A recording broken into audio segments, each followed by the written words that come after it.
Hi all, welcome and welcome back to my channel. In this video, I have two beyond awful stories to share with you out of Las Vegas, Nevada. The first chilling story began a few days before June 26th of 2023, but is so twisted that police are still investigating when it actually started. But so far, this is how they say this terror unfolded. 80-year-old Dina Vale shared an apartment with her boyfriend, Andrew Graydon, and her 30-year-old grandson, Spencer McDonald, in West Las Vegas, and she taught ballet classes at a local dance studio. She had a friend who would pick her up to take her to teach her classes every Monday evening. But when her friend arrived to pick her up on June 26th and knocked on Vale's door, she didn't answer. So he called her, but she didn't answer. He thought it was strange, since he said he picked her up for class every Monday. So he called her grandson, Spencer, and another family member, but nobody answered. So he said he figured she got a ride with somebody else and left. When Vale didn't show up to class that evening, her friend became very concerned. Then he received a text back from Vale's family member letting him know that her grandson Spencer said she took the night off. When Vale's friend was still unable to reach her the following day, he went to the leasing office at the apartment complex where she lived and asked if they could do a welfare check. So, the management office sent two maintenance workers to Vale's apartment to check on her while her friend waited. According to police, Vale's friend told them that just moments after the workers went into her apartment, he heard screaming and saw one of the maintenance workers run out of her apartment and back to the office. He was terrified and yelled for them to call police because he and his coworker, Chris Broussard, had been attacked. He made it out, but Broussard did not. When police arrived on scene, he told them that when Vale didn't answer her door, they used their master key to enter. Once inside, he said they found a piece of cardboard on the floor in the living room that appeared to be covering a pool of blood, and they saw blood other places on the floor and sprayed on the walls. But before they could even process what they had walked into, Vale's grandson Spencer ran out of the spare bedroom and began attacking his coworker with a hammer. He told police he turned to run out of the apartment as he heard Broussard scream, but Spencer chased him and hit him in the back. But he kept running and he made it out. When police stormed the apartment, they said they also saw the blood on the floor and the walls, along with Broussard's dead body. As they began to search the apartment, they followed a trail of blood that led to the master bedroom, where they found Vale and her boyfriend covered in blood in the bed. They did not find Spencer in the apartment during their search because he fled after murdering Broussard, but they searched the area around the complex and were able to find him and take him into custody shortly after.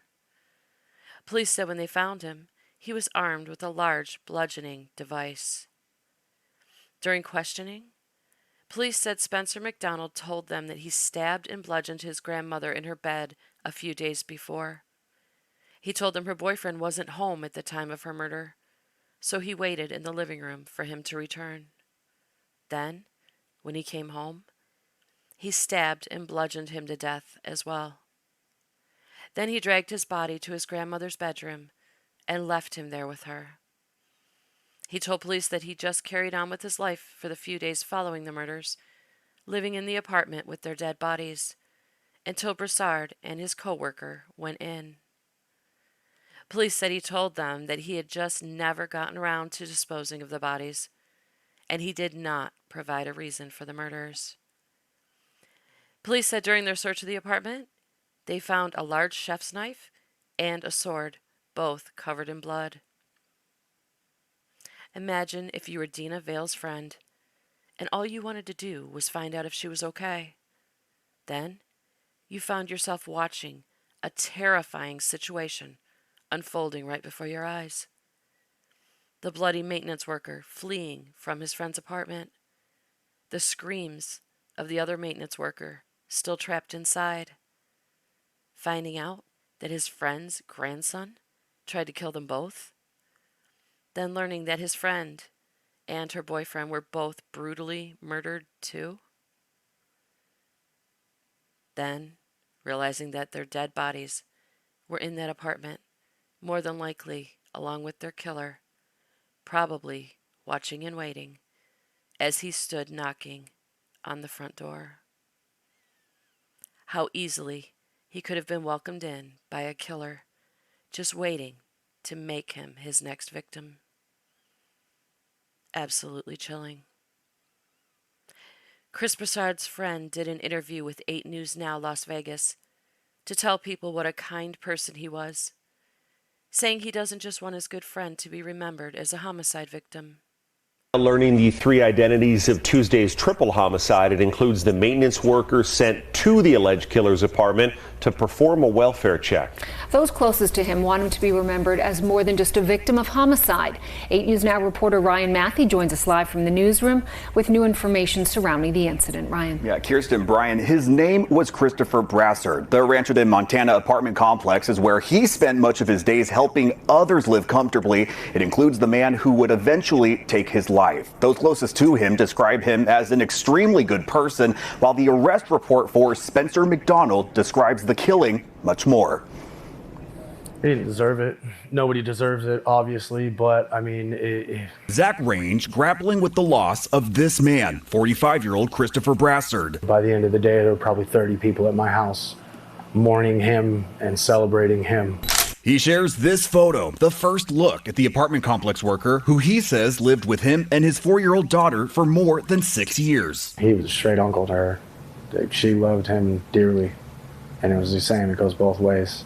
A man with great advice, great with kids, and a great friend. Range says he considered Brassard a brother. The last time they spoke was hours before he was killed. Last time I saw him, we were both taking off to work. Every day, I love you, man. I hope you have a good day. I'll see you tonight. Police say Brassard and another maintenance worker were told by apartment management to perform a welfare check on this man's apartment, 30-year-old Spencer McDonald, on Tuesday. A Washington Post article from 2013 where his family was profiled reveals he suffers from schizophrenia. Documents the 8 News Now investigators obtained Thursday reveal McDonald admitted to police that he murdered his 80-year-old grandmother and her 43-year-old boyfriend days prior. In a police interview, the surviving maintenance worker said once inside the apartment, McDonald began attacking both with a hammer. Brassard suffered multiple sharp force injuries, according to the Clark County coroner, but that's not how those closest to the 45-year-old man remember him. Give you the shirt right off his back. He would do anything for anyone. People like that, this world needs a lot more of that. Such a tragedy. The next story I'm going to share with you is going to be just as awful to listen to, maybe even more, because it involves DV and children, and it's horrible. I wasn't even going to cover it, but these stories need to be told so people can become aware of the horrific things being done to children at the hands of their own parents and how they're hidden from the rest of the world, so we all can learn to pay more attention to the things going on around us. Maybe noticing the child in your neighborhood who always has bruises and never seems to want to go home. Or that the children living in the house next door suddenly don't play outside anymore. Maybe there's something to it. And maybe we should notice. Not that we can prevent every child from being hurt as much as we all would like to, but taking notice that something is off, paying a little more attention, and following your gut may just save a child's life. Now, I don't know how the children in this story lived. I don't know if they were ever allowed to play outside, or if anybody ever saw them coming and going from the apartment they lived in. But what I do know is police say there were 7 children and 2 adults, including a 2-year-old, all living in that apartment. And judging from the amount of abuse they allege took place there, I'm going to say there's no way nobody heard the hell that was going on in there. But I could be wrong. Every apartment all around them could have been vacant. Hell, they could have been the only tenants in the whole building. But how the suffering and abuse of those children went unnoticed for as long as it allegedly did, I'll never understand. And how not one person outside of their home knew about it, to me, is completely unbelievable. I can't caution you enough about how horrible this story is. Strap in, folks. This is going to be a tough one. Police in Las Vegas say they received a call for help from a woman named Amanda Stamper on June 11th of 2023. She told them she was hiding in the back stockroom of a pharmacy because her husband, Travis Doss, was trying to kill her. When police arrived on scene, she told them that her husband was her pimp and that he prostituted her out for money.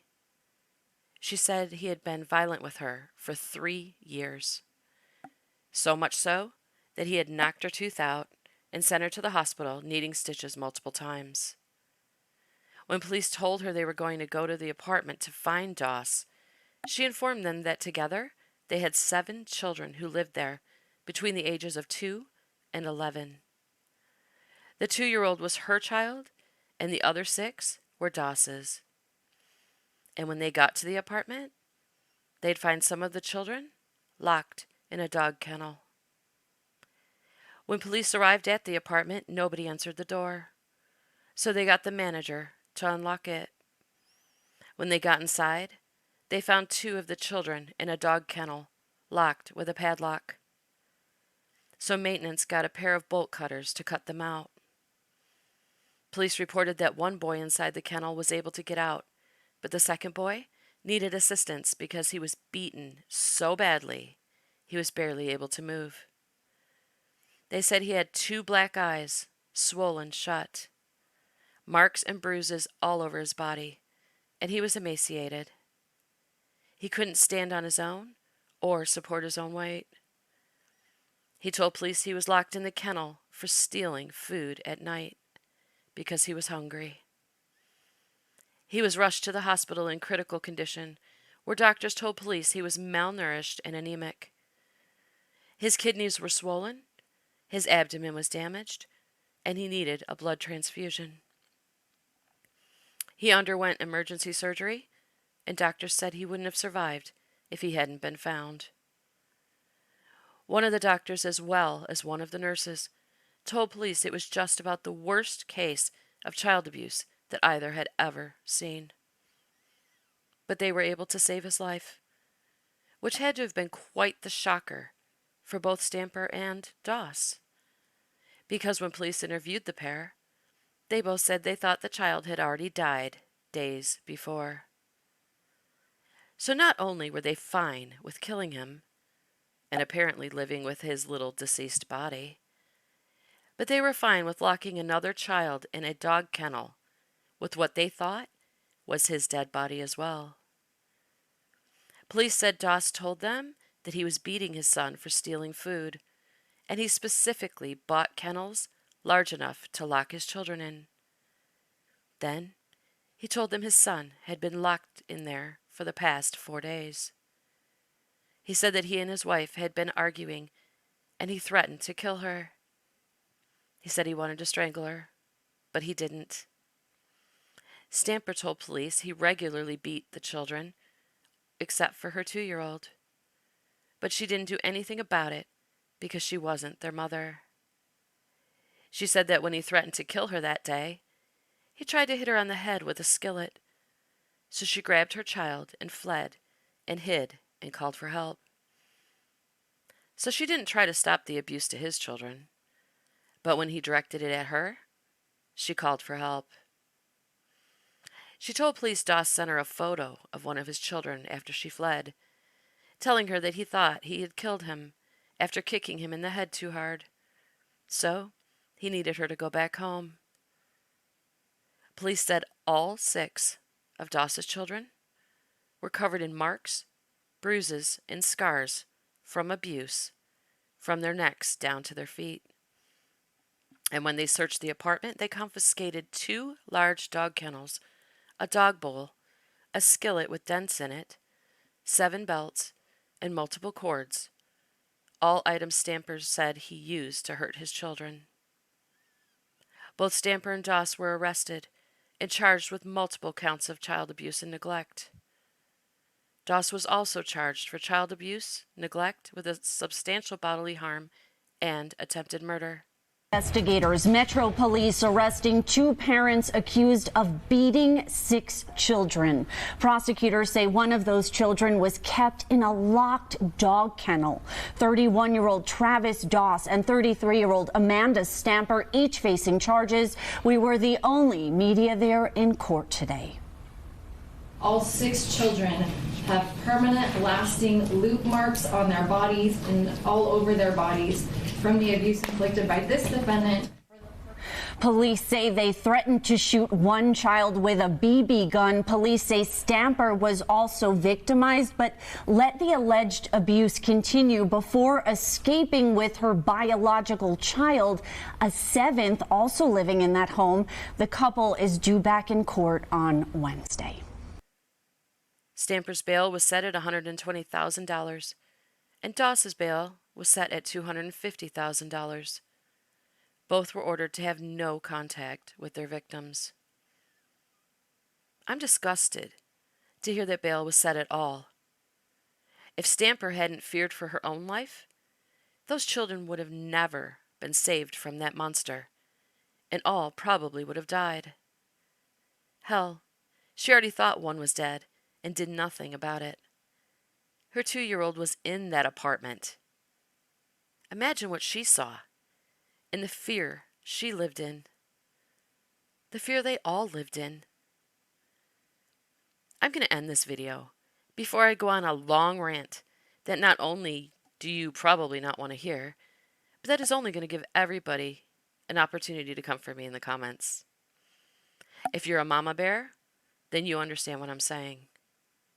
Please, join me in praying for those precious children, that they're placed in a loving, happy home, where they will be cared for and receive the help they need to overcome what they've been through.